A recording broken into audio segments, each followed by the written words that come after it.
Welcome back dear students. कैसे हैं आप लोग? उम्मीद करता हूं कि आप सब अच्छे होंगे।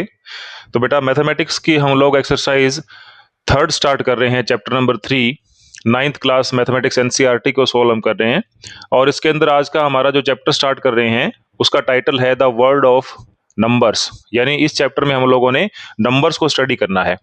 नंबर्स को स्टडी करने का जहां भी कंसेप्ट आता है उसमें सबसे पहले बात आती है बेटा जीरो की। तो आज हम सीखेंगे कंसेप्ट ऑफ जीरो, जीरो का कंसेप्ट क्या है, और साथ साथ हम इसमें स्टडी कर रहे हैं आज ब्रह्मगुप्ता रूल फॉर जीरो। क्योंकि सबसे पहले, बहुत पहले की बात है, यानी हजारों साल पहले ब्रह्मगुप्ता ने, जो इंडियन थे, इन्होंने हमारे पास जीरो और ग्रेविटेशन के बारे में बताया था। तो उन्होंने क्या बताया था वो हम डिस्कस कर रहे हैं। कंसेप्ट ऑफ जीरो क्या है वो इसी के अंदर इंक्लूड होता है। क्योंकि नंबर्स की जहां बात आती है तो आप मान के चलें कि नंबर्स की जब भी बात आएगी तो आप जीरो को एक्सक्लूड नहीं कर सकते, आपको जीरो की बात करनी ही पड़ेगी। उसके बाद में आपके पास 1 2 3 इस तरीके से वैल्यूज जाती हैं, और हो सकता है आप इधर भी स्टडी करेंगे इसके अंदर, तो ये सब चीजें आपके सिलेबस के अंदर हमारे पास हैं। तो ब्रह्मगुप्ता ने क्या कहा था? ब्रह्मगुप्ता ने कहा था कि जीरो हमारे पास एक ऐसा वैल्यू है, ठीक है। उन्होंने अपने टाइम में इसको कहा था बिंदु। बिंदु का मतलब यहां पे है बेटा डॉट से, इन्होंने डॉट को जीरो स्टडी किया था। ये जो डॉट है यही उनके लिए जीरो था। क्लियर? तो इसको इन्होंने जीरो बोला। और इस जीरो के बारे में इन्होंने बातें क्या कही थी? इन्होंने अपने रूल के अंदर 3 चीजें बोली थी। ये आपको बेसिक नॉलेज के लिए मैं बता रहा हूं। इन्होंने जो रूल के अंदर 3 चीजें बोली, उनमें सबसे पहला क्या था कि जीरो को जब आप किसी भी नंबर से ऐड करते हो तो रिजल्ट के अंदर कोई फर्क नहीं पड़ता। सबसे पहला नियम क्या था इनका कि जीरो को जब आप किसी भी नंबर से ऐड करते हो तो इसके अंदर कोई फर्क नहीं पड़ेगा। एग्जांपल हम देख सकते हैं, सपोज करो 5 + 0, तो 5 + 0 का रिजल्ट बेटा क्या आएगा? 5 ही आएगा। उसी तरीके से जीरो अगर आप किसी नंबर में से सब्ट्रैक्ट करते हैं तो भी उस नंबर पे कोई फर्क नहीं पड़ता। ये इनका दूसरा नियम था। तो इसका एग्जांपल भी ले लो आप, 5 - 0 करेंगे तो इसका आंसर 5 ही आएगा।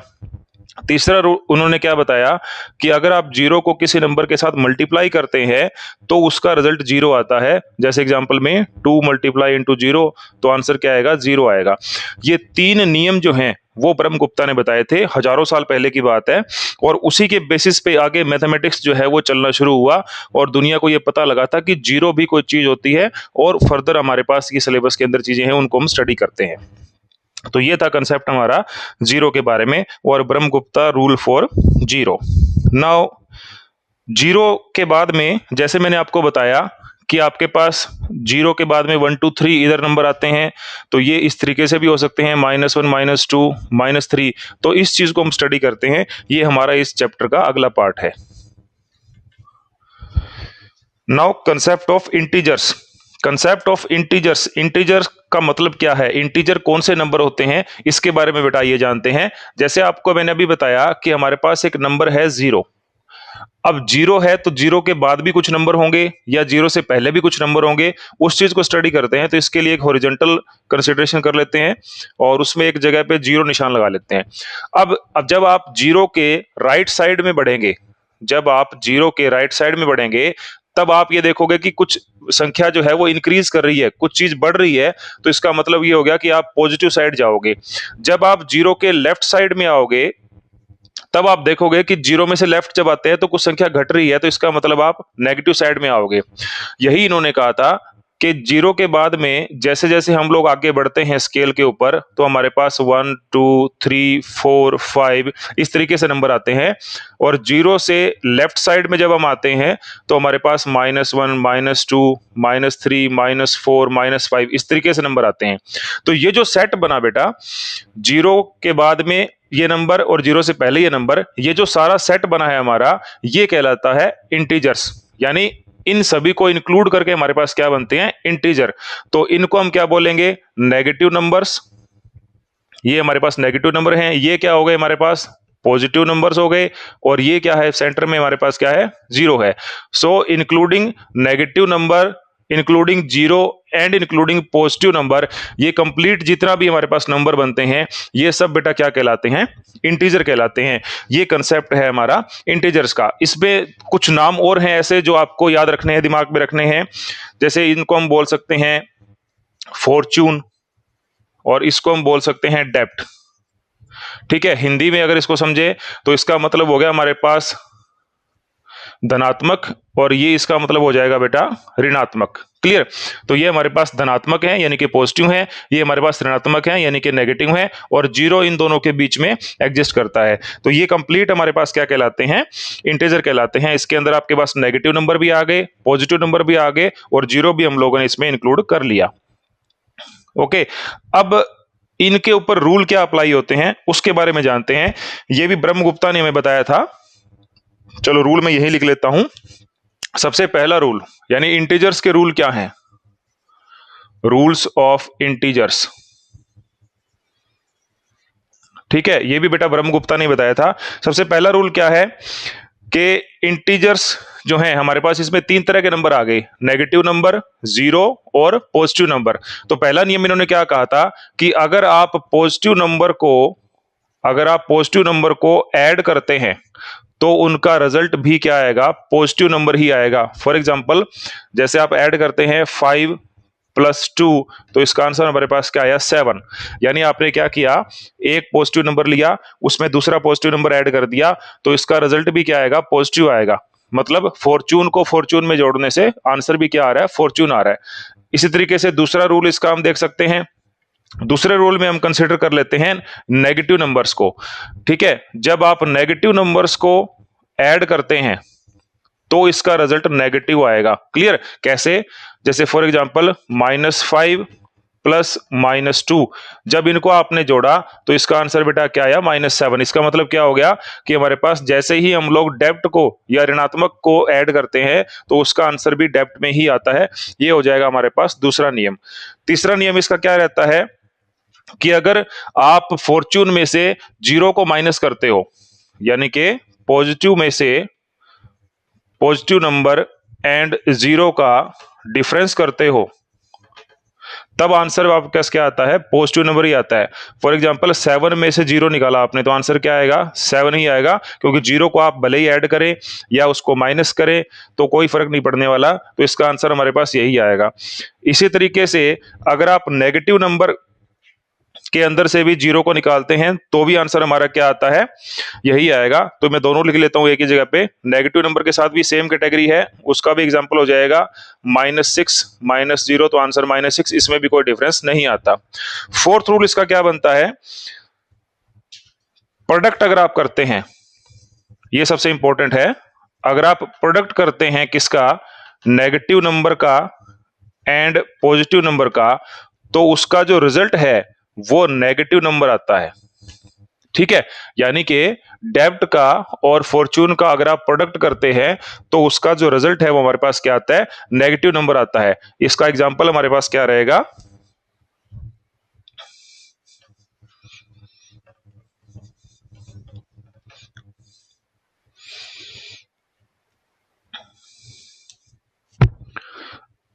इसका एग्जांपल हमारे पास बन जाएगा बेटे, जैसे -4 × 3, तो ये हमारा डेब्ट हो गया, ये फॉर्चून है, इसका रिजल्ट क्या आता है?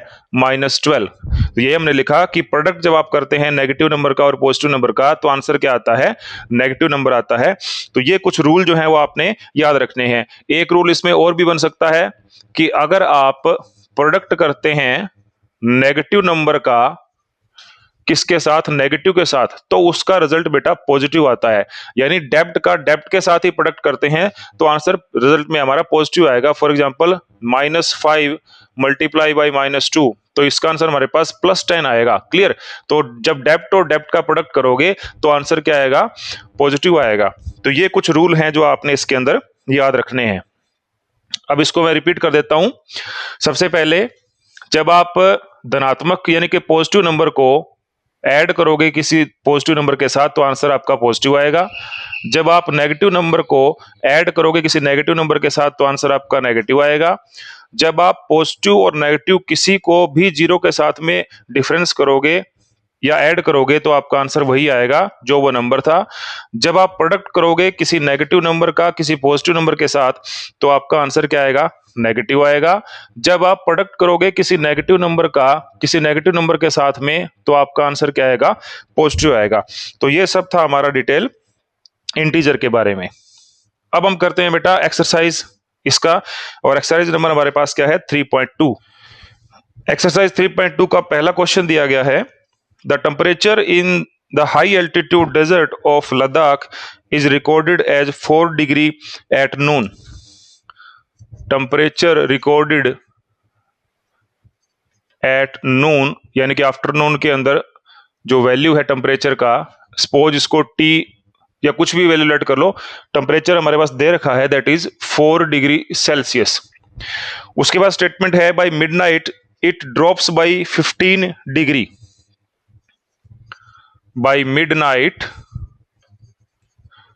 It drops by 15 degree Celsius, यानी ये ड्रॉप्स का मतलब यहां पे है डाउन होना, कम हुआ है। तो ये हमारा कैटेगरी कौन सा आ जाएगा -15 डिग्री, और ये क्योंकि जो था वहां पे वही बता रहा है तो ये है हमारा +4 डिग्री। क्लियर। अब कह रहा है what is the midnight temperature. ये इन्होंने कहा कि मिडनाइट में टेम्परेचर -15 डिग्री कम हो गया। किससे कम हुआ? इस वैल्यू से। तो एक्चुअल टेम्परेचर क्या है मिडनाइट का? एक्चुअल टेम्परेचर एट मिडनाइट कितना होगा? हमारे पास एक पॉजिटिव नंबर है, एक हमारे पास नेगेटिव नंबर है, हमने इनको ऐड करना है। तो हमारे पास +4 डिग्री सेल्सियस और इसको जोड़ना है -15 डिग्री सेल्सियस के साथ। तो अभी आपको आइडेंटिटी बताई थी कि जब आप पॉजिटिव नंबर और नेगेटिव नंबर को जोड़ोगे तो आपके पास आंसर जो नंबर ज्यादा होगा उसके अंदर आ जाएगा। तो हमारे पास रिजल्ट क्या आएगा? ये 4 - 15 है, तो इसका आंसर हमारे पास बेटे क्या आ जाएगा? देखो 15 ज्यादा है और उसके साथ साइन भी नेगेटिव का है, तो इसका रिजल्ट आ जाएगा -11 डिग्री सेल्सियस। तो एट मिडनाइट हमारा टेम्परेचर वैल्यू क्या रहेगा? -11 degree Celsius. Now question number 2, a spice trader takes a loan of 850 rupees, यानी जो डेप्ट है हमारा वो कितना है? 850 rupees. Okay, the next day he makes a profit of 1200। तो उसको फॉर्चून कितना जनरेट कर दिया उसने? फॉर्चून जनरेट कर दिया 1200 रुपीज। ये बेटा डेब्ट है। डेब्ट के बारे में आपको क्या बताया था? नेगेटिव होता है, और ये है हमारा फॉर्चून, तो ये क्या होता है? पॉजिटिव होता है। Now in the following week, जो अगला वीक आया, he incurs a loss of 450 rupees. Next week जो है, नेक्स्ट वीक उसको लॉस मिला, और वो लॉस कितना मिला? 450 रुपीज का मिल गया उसको लॉस। तो ये भी क्योंकि लॉस के अंदर काउंट कर रहा है तो ये भी नेगेटिव हमारे पास रहेगा। आपने क्वेश्चन की सेंस को समझना है, स्टेटमेंट आपको क्लियर होगा तो ऑटोमेटिक आप रिजल्ट बना लेंगे। Now write the sequence as an equation using the integer and calculate the final financial standing. ठीक है, तो उसके पास रिजल्ट में कितना पैसा है, उसको नुकसान हुआ है या उसको फायदा हुआ है, ये सब चीज हमने निकालनी है। हमारे पास 3 टर्म है। पहली टर्म है हमारे पास डेब्ट की, नेगेटिव रहेगी। दूसरी टर्म है बेटा फॉर्चून की, पॉजिटिव रहेगी। तीसरी टर्म हमारे पास है लॉस की, वो भी नेगेटिव रहेगी। अब इन तीनों को आपने ऐड करना है, तो -850 + 1200 और -450। अब क्योंकि ये दो क्वांटिटी नेगेटिव की हैं तो ये दोनों आपस में ऐड होंगी, और ये पॉजिटिव की है तो इसके साथ में इसको हम रिलेट करेंगे। सबसे पहले हम इनको देखते हैं, माइनस माइनस की दोनों क्वांटिटी को एक साथ लिख लेंगे। तो -850 और -450 को आप ऐड करोगे तो आपके पास आंसर क्या रहेगा? 5 और 5 10, 1 और 8 और 4 12 और 1 13, तो ये हो जाएगा -1300 + 1200। तो इसका आंसर क्या आया? -100 रुपीज। इसका मतलब ये हो गया कि उसको लॉस हुआ है एट लास्ट फाइनेंशियल कितने रुपए का? 100 रुपए का। तो इसको इस तरीके से आप क्वेश्चन को आंसर कर सकते हो। तो ये हो गया बेटा हमारा question number 2। Now question number 3, calculate the following using Brahmagupta laws. First दिया गया है आपको -12 × 5। सेकंड दिया गया है आपको इसमें -8 × -7। थर्ड हमारे पास इसके अंदर बनेगा बेटा 0 -14, और फोर्थ इसमें बन रहा है हमारा -20 / 4। ठीक है, तो ये हमें ब्रह्मगुप्ता रूल से इनको सोल्व करना है। ब्रह्मगुप्ता रूल आपको मैंने समझा दिया था। ब्रह्मगुप्ता रूल के अंदर 3 चीजें थी हमारे पास, उन तीनों चीजों का यूज करके आपने इसको सोल्व करना है। अब यहां ध्यान से देखो, -12 इंटू 5 इसका आंसर आपको निकालना है। तो मल्टीप्लाई तो आप 12 और 5 का करोगे, बट माइनस साइन यहां पे है। तो अब मैंने आपको बताया था कि जब आप माइनस और प्लस को मल्टीप्लाई करते हैं तो आंसर माइनस में आता है। तो ये क्या हो जाएगा, -60। इसी तरीके से यहां देखो, एक माइनस है, एक दूसरा भी माइनस है, दोनों नेगेटिव्स को मल्टीप्लाई करेंगे तो आंसर पॉजिटिव में आएगा। तो इसका रिजल्ट क्या रहेगा हमारे पास, 56, और क्योंकि दोनों नेगेटिव हैं तो वो प्लस हो जाएगा। उसके बाद में आप इसको देखें, 0 में से -14 को माइनस करना है, बट यहाँ पे ये जो ब्रैकेट है इसको जब आप सोल्व करोगे तो माइनस माइनस मल्टीप्लाई हो रहा है, तो इसका आंसर हमारे पास +14 आ जाएगा। और इसको जब आप सोल्व करेंगे तो -20 डिवाइड बाई 4 आपने करना है, तो इसका आंसर हमारे पास क्या आ जाएगा बेटा, -5। तो इस तरीके से आप क्वेश्चन नंबर 3 को सोल्व कर सकते हैं। Now question number 4, explain using a real world example of debt why subtracting a negative number is the same as adding to a positive number। इन्होंने कहा है कि आपको एक एग्जांपल से समझाना है कि जैसे 10 में से -5 आपने किया तो आपका जो आंसर है वो कितना आ रहा है। अब इसको सोल्व करके देखो, पहले 10 में से -5 कर रहे हैं तो माइनस माइनस यहाँ पे प्लस हो जाएगा, तो 10 + 5 इसका आंसर क्या आया, 15। और इसका आंसर भी क्या आएगा, 15। ये कह रहा है कि ये दोनों चीजें सेम क्यों हैं, इसके बारे में एक्सप्लेन आपने करना है। तो दोनों चीजें सेम इसलिए हैं, अकॉर्डिंग टू ब्रह्म रूल, जो ब्रह्मगुप्ता रूल ने हमें क्या कहा था कि जब आप नेगेटिव नंबर को नेगेटिव नंबर से मल्टीप्लाई करेंगे तो उसका आंसर क्या आएगा, पॉजिटिव। और जब आप कोई भी 2 नंबर जैसे हमारे पास पॉजिटिव नंबर हैं उनको आप ऐड करोगे तो उसका आंसर भी क्या आएगा हमारे पास, पॉजिटिव। क्लियर। तो हमारे पास क्या है, एक पॉजिटिव है, दूसरा नेगेटिव है, लेकिन वो नेगेटिव से ही उसको नेगेटिव आपने कर दिया मल्टीप्लाई, तो इसका आंसर पॉजिटिव आएगा, इसलिए ये वैल्यू इसमें कन्वर्ट हो जाएगी। और सिमिलरली जब आप पॉजिटिव में पॉजिटिव को ऐड करोगे तो आंसर हमारा पॉजिटिव ही आना है। इसी कारण से ये दोनों वैल्यू बराबर होते हैं। तो इस तरीके से बेटा एक्सरसाइज 3.2 हमने कंप्लीट कर लिया। आज हमने सीखा है concept of zero, concept of integers. तो नेक्स्ट एक्सरसाइज में हम लोग सीखेंगे रेशनल नंबर और फ्रैक्शंस क्या होते हैं, वो पार्ट आपके लिए इस चैप्टर के में इंपॉर्टेंट रहेगा। तो चैनल को सब्सक्राइब करें और वीडियो कैसा रहा ये जरूर बताएं कमेंट बॉक्स के अंदर। और कोई भी तरह की आपको क्वेश्चन में दिक्कत रहती है या समझ नहीं आता है तो कमेंट करके आप उसमें अपने क्वेश्चन को आंसर पूछ सकते हैं। Thank you very much.